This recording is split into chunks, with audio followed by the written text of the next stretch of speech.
Hello everybody. Today I am at my neighbor's house and I will be installing a new sliding door.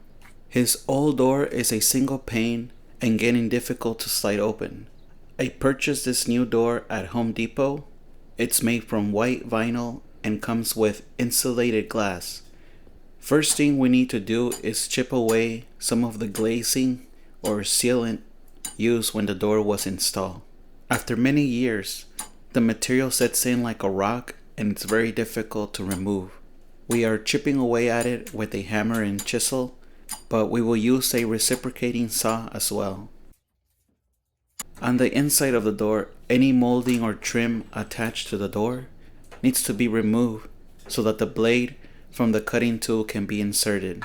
The active door panel needs to be removed, and this can easily be done with the use of suction cups like the ones my dad has put on the door. Most doors should come out without much difficulties.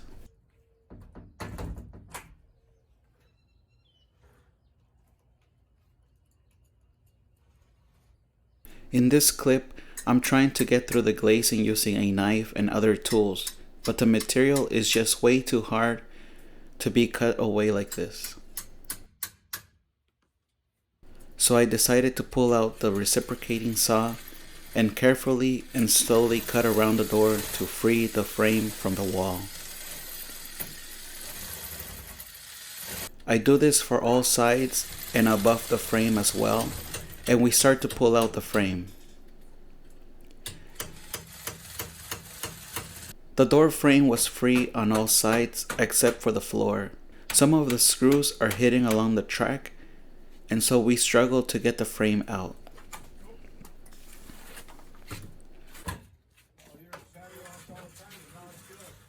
With the door frame finally out of the way, we begin to clean up the mess we made. Our neighbor helped us throughout the installation process as well. I recommend you do something like this as early as possible in the morning before it gets too hot to avoid heating up your house. One last step before we can install the new door is to clean up the floor of any leftover material. We used a grinder to quickly remove the old pieces of glazing, and with the vacuum we catch all the dust coming off the floor.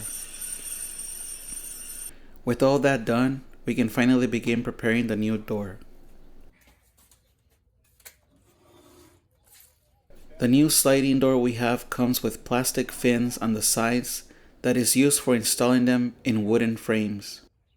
We cannot install the new door with these fins, so we remove them by using a knife and applying a small amount of force to snap them off the frame.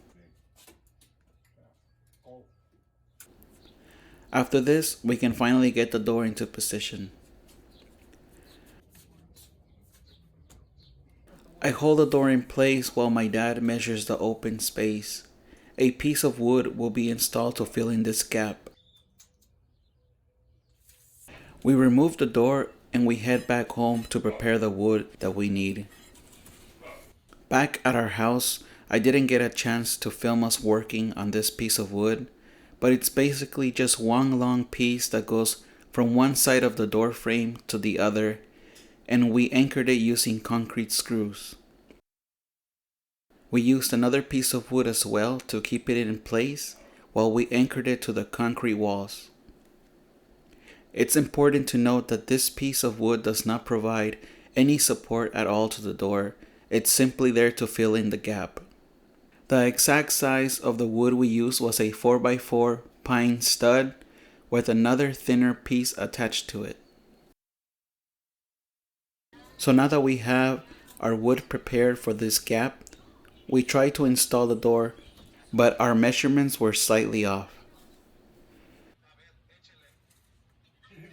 With a pencil, my dad makes a line on the piece of wood so that we can see how much material we need to remove from it. We remove the door once again and also remove the screws holding the wood in place so we can take it back home and run it through the planer. I don't have footage of us sanding the piece of wood, but we remove about 1/4 inch of material from the wood. After we finish working on the piece of wood, we put it back into its place, and we're able to finally install the door.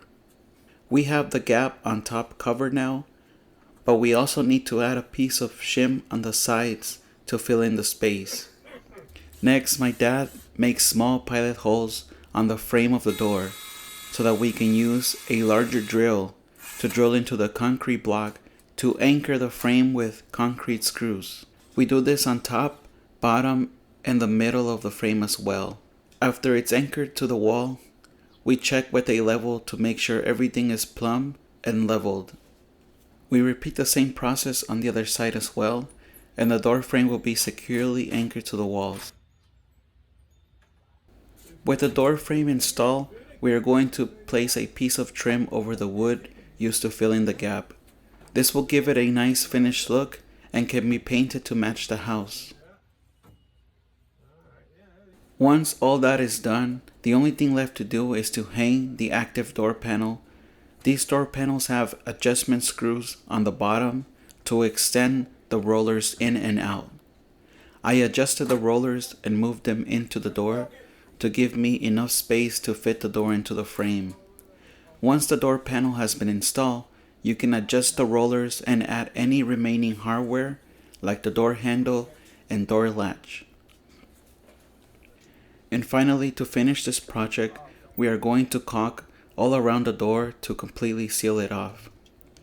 This is where you would normally have to spray foam in between your gaps, but since our door frame has wood on the top and on the side, there is no large gaps between the wall and the door frame. So all we need to do is simply caulk the seams around the door frame to give it a smooth transition from the wall to the frame and to keep out the bugs and insects as well.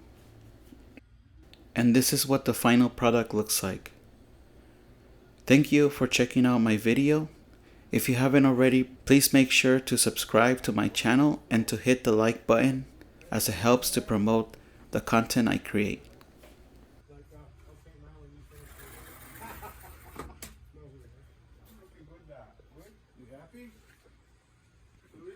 Yeah, looks good.